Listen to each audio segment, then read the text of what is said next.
Good evening, it's meteorologist Michael Fecka. Welcome back to the 9 p.m. all-weather, all-streaming show that we do here every night during the workdays and on weekends. We stream it out to all of our streaming platforms, including Facebook Live. So if you are joining us from Facebook, if you have any questions, comments, or concerns, please feel free to leave them down below. Hopefully I'll be able to address anything as I go through the forecast, but if not, I'll go through at the very end and see if I can address anything individually for you. So let's get started here. What are we watching for the next several days? Well, tonight, most of those storms have now come to an end. We are dealing with a few lingering showers over, southern Muhlenberg and Hopkins County right now, but pretty much everywhere now is storm and shower free. We'll have partly cloudy skies as we go through the rest of our night tonight. We may even see some patchy areas of fog developing, especially areas that saw some heavy rain and the ground is still a little bit wet. So beware of that early tomorrow morning if you have to be out on a commute and you come across some areas of fog. Just slow down a little bit and give yourself some extra time. But what are we watching for tomorrow? Again, we're looking at the chance for more scattered showers and thunderstorms, primarily later on in the afternoon and then lingering a little bit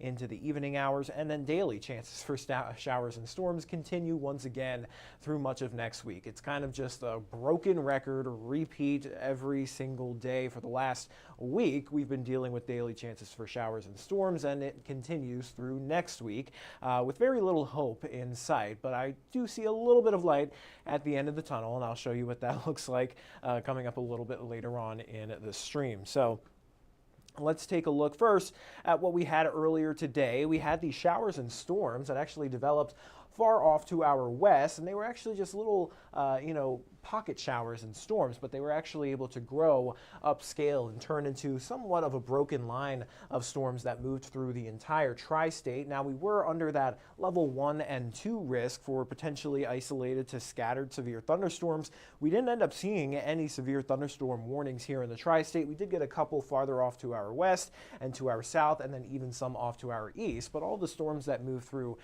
southern Illinois, southern Indiana, and in far western Kentucky were actually subsevere.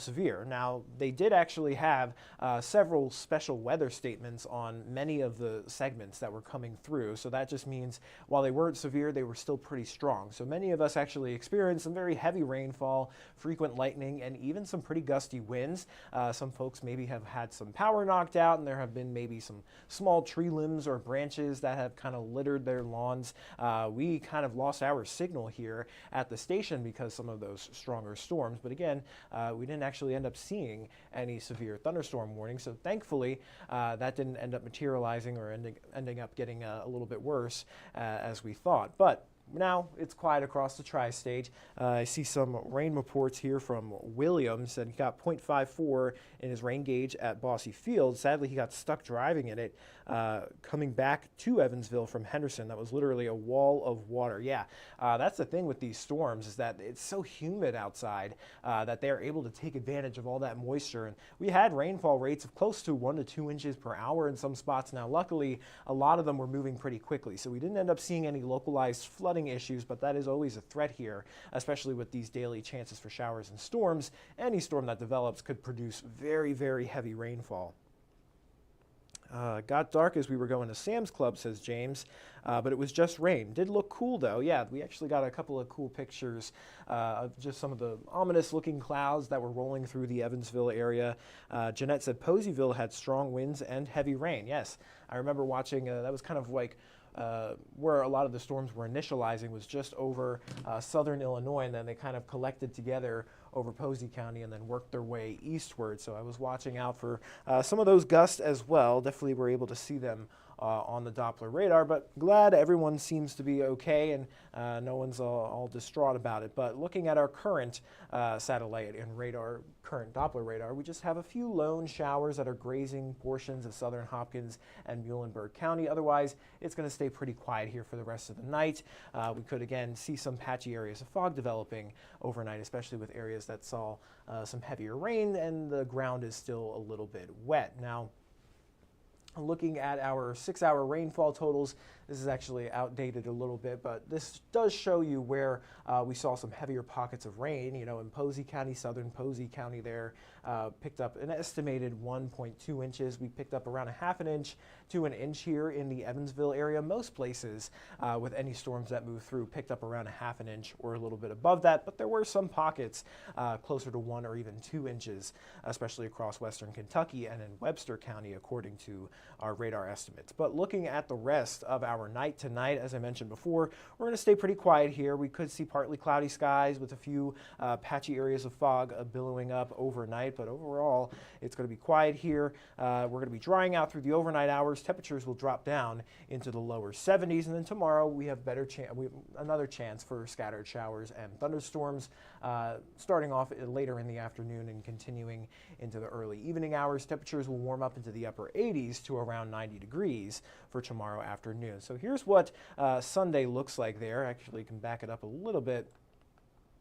It's zoomed up a little bit close, but we will see at least a few showers there in the afternoon, and then it looks like maybe some more increasing in coverage as we get into Sunday evening there. And now this model has been handling the timing of these showers a little bit not handling it well. A lot of the models are showing various different time frames here. Some only keep it in the afternoon. Some barely show any showers at all. Some show some moving later on in the evening and into the overnight hours. So I'm expecting more of a similar setup to what we saw today, where we just kind of get the showers moving in through the afternoon and lingering into the evening hours there, and then starting to diminish overnight into early Monday morning. Now, we aren't at any severe level risk for tomorrow, but again, we do have that chance for some localized heavy rainfall. With any of those downpours, they could produce very heavy rain and lead to some issues like flooding. But I don't want to completely rule out maybe an isolated stronger wind gust, even as we go through tomorrow with some of those storms moving in. But if you're sick of the storms, unfortunately, I don't have great news for you. We continue to see daily chances for showers and storms through the rest of this weekend and into much of next week. Maybe a little bit lower there on Monday and Tuesday as a brief ridge of high pressure will build in from the north. I can show you what that looks like here. So here's that frontal boundary kind of draped across the region that is just really isn't going anywhere. It loses steam right along the Ohio River Valley, and it seems to do that a lot in July. I remember last July when I first started here, we would just have these cold fronts that looked like they were going to make it all the way through and clear us out of any yucky weather patterns, but then they just kind of stay stalled out, and then we see daily chances for showers and storms in the afternoon, more of the heating of the day type storms for Monday and Tuesday. But then as we get into Wednesday, we'll start to have an area of low pressure develop off to our northwest, and then by Thursday evening, or Thursday afternoon into Thursday evening, it looks like a frontal boundary will start to cross in to the tri-state from the northwest, and then by Friday, it looks like maybe that will finally sag off to the south, and then by next weekend, we could have high pressure building in, and that will help keep things mostly dry for both Saturday and Sunday of next week. But it is very far out in the time range here, and pretty much every time we've seen something that looks like light at the end of the tunnel at the very end of these model ranges, it always changes. So I wouldn't really put too much weight into what we're looking at for next weekend. I would anticipate at least a chance for a shower or a thunderstorm at this point. That is just the kind of pattern we're stuck in here for July. And with all of that, daily chances for rain and showers, it's no surprise Climate Prediction Center has us outlooked for either right around average or slightly above average precipitation here through the middle of the month. And temperatures are starting to creep back up again. So we'll likely stay right around average into the upper 80s to lower 90s, or maybe even slightly above that through the middle of the month as well. So here's a look at your temperature trend for the next 7 days. You'll see just kind of straddling that red line there. More of the same each and every day, not much change with it, so topping out in the lower 90s through the middle and end of next week with those daily shower and storm chances. Now looking at humidity, unfortunately, it doesn't look like that's going away anytime soon either. Through the rest of this weekend and into the middle of next week, we'll probably pop back up into that stifling category for humidity. But if we end up seeing that cold front moving through Friday and we have high pressure build in through the weekend, that may take down the humidity just a touch to where it just feels muggy rather than oppressive. So that's just kind of the things we're grasping at, the straws that we're given here into the month of July. I know we kind of all just want a nice, refreshing breath of fresh air, but unfortunately, it's just going to be thick and sticky here through the rest of next week as well. So there's a look at your 7-day forecast just to kind of wrap everything up in a little bow. Again, daily chances for showers and storms continue through next week, maybe a little bit more isolated for Monday and Tuesday, and then hopefully by the time we get into the end of next week and into next weekend, we get some high pressure system in here that sticks around long enough to keep those showers and storms at least away for 2 days, but hopefully that doesn't change for us there. So we'll stay in the low to mid or lower 90s through much of next week, and yeah, just really more of the same. And again, likely seeing an isolated flooding threat with any downpour or shower or storm that develops through next week as well. So that is all I have from the forecast here. I'm going to go ahead and look at the comments, see if you guys have anything else. Reports, I'm getting a lot of reports too. I had around a half inch of rain in Newburgh as well, says Simeon. Watching from Dawson Springs, says Laura Gray. We got rain and it cooled it down a good bit. Yeah, I was actually, when I came in the afternoon, very, very hot and humid out there, and then the storms moved through, but I was obviously in the studio in here just keeping an eye on the radar, and it wasn't until I went on dinner break that I actually was able to get outside, and I felt such a huge difference. I mean, that rain-cooled air really, really helps. So I'm glad that pretty much all of us were able to see a little bit of relief from those storms, and thankfully they remained mostly sub-severe, even though some of them got pretty gusty out there.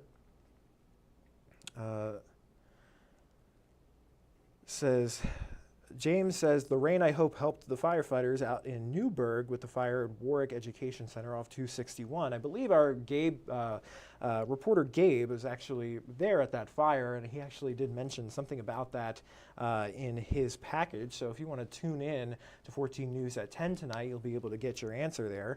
Ricky Brown says hello. And then Cheyenne says, the Farmer's Almanac did predict a hot and wet summer. Well, you know, you can't argue with the Farmer's Almanac. That's what I always say. But yeah, this is turning out to be just a very hot, muggy. It's not even too hot. I would say it's just really, really muggy. And we're stuck in this just gross, unsettled weather pattern that everyone wants gone. But unfortunately, Mother Nature has other plans for us. So that is all I've got for our stream show here tonight at 9. So I'm going to hop off the stream. I'll send you guys over to 14 News at 10 for all the latest news and weather headlines. Until then, everybody stay safe and have a great rest of your night.